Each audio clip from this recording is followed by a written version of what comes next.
I've done a lot of videos showing you guys how to make compost in many different ways.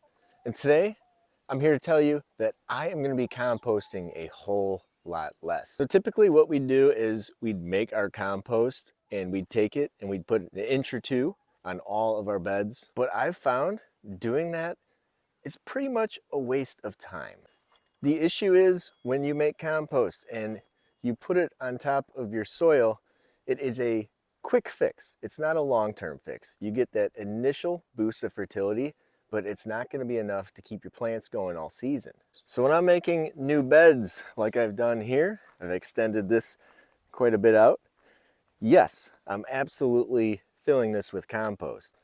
Plants that are extremely dense in small spaces like this garlic, yes, we've put them in compost. But areas like this where I'm planting tomatoes, eggplants, peppers, a bunch of different herbs, chaos planting, it just doesn't make sense to fill all these areas up with compost. It takes a lot of compost. So this video is going to kind of tie into my garden cleanup video where I just let everything rot in place. I don't tear plants out.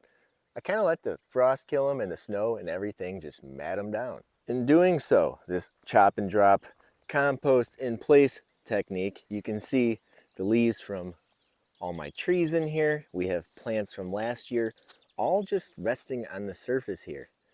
And what happens is, underneath all this is acting as a mulch in here.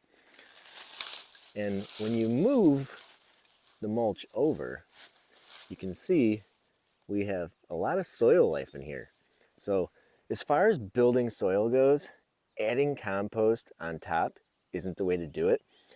You want to have material here to rot in place as a slow release fertilizer. So when I'm composting in place like this, all this stuff is going to remain on the surface throughout the season. It's going to act as a mulch and it's going to break down as the season goes along, giving constant nutrition to these plants. And having just mowed my lawn, I took some grass clippings in here. So you can see we have last year's plants in here. We've got grass clippings, leaves. When I cut down my ornamental grass, I took that and buried that in here as well. There's some eggs that I smashed with my foot from the chicken coop inside here. Anytime the weeds pop up like thistles, I just take them and I throw them into my garden beds. This is the way to do it.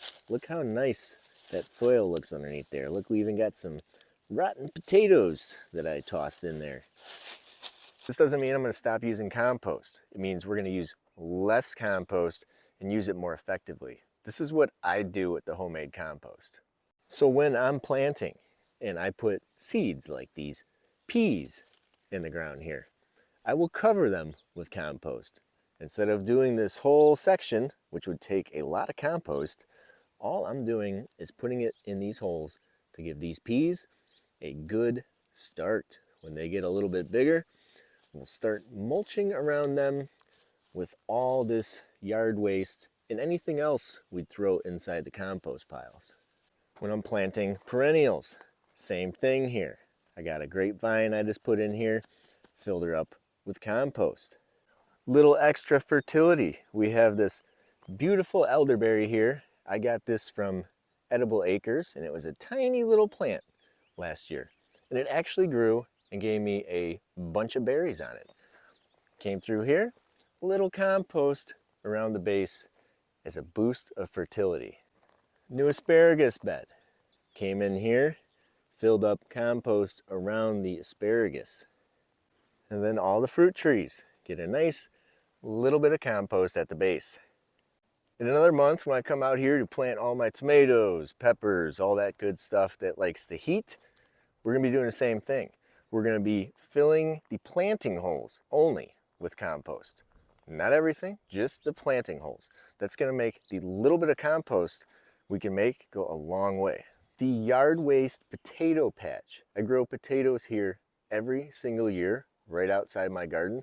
This is basically anything that I can find yard waste wise or leftover stuff I'm not going to compost. I just toss it all in here. And since you don't need soil to plant potatoes, all we do is go through here and look at this. We got some nasty spoiled straw. Look, we got a little worm in there. There's actually going to be quite a few worms in here. But look how nice it looks underneath here. Nice and rotten and ready to grow some big, healthy potatoes. And as we keep adding to this, more soil is going to be created underneath it. So I just wanted to make this video to give some people some hope in case you are worried that you're not making enough compost for your garden. You don't need a lot of compost. Just put it into planting holes. Thanks for watching.